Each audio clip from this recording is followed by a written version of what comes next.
Get ready, 3, 2, 1, start.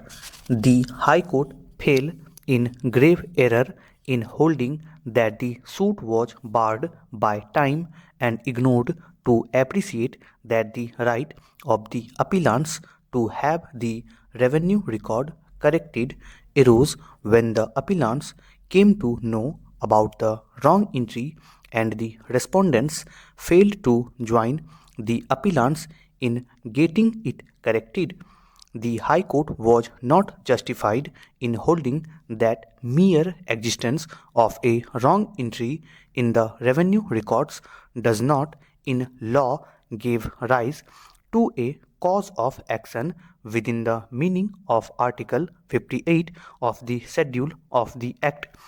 The impugned judgment of the High Court on the question that the suit was barred by limitation cannot be sustained.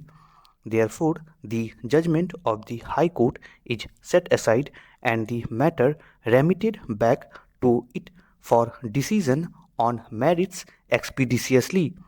The next appeal is directed against the judgment and order dated 30/11/2009 passed by the single judge of the Patna High Court, dismissing a second appeal being regular second appeal number 23 of 1994 inter alia on the ground that the suit for declaration and injunction filed on 21/8/1998 was barred.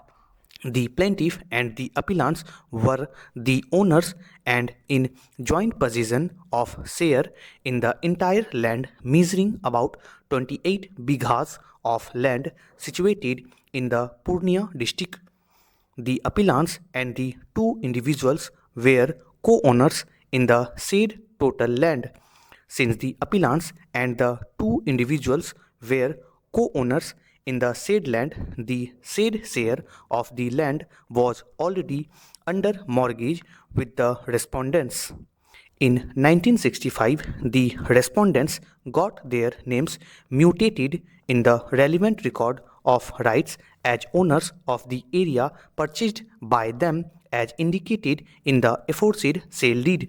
The appellants filed a suit being title suit number 35 of 2004 in the Court of Subordinate Judge against the respondents for possession of 2/3 share sold to them and got it decreed in their favor by the trial court by a judgment and decree dated 30/11/2010.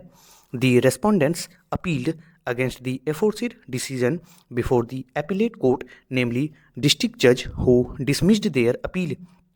Feeling aggrieved against the judgments of the courts, a second appeal was filed.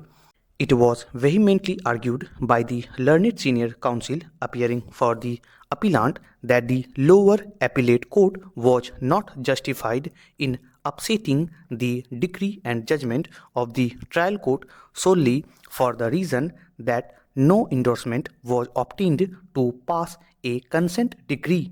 The appellant can file an appeal against order of remand as provided under said rule if he is so advised.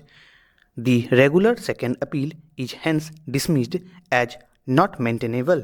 Stop.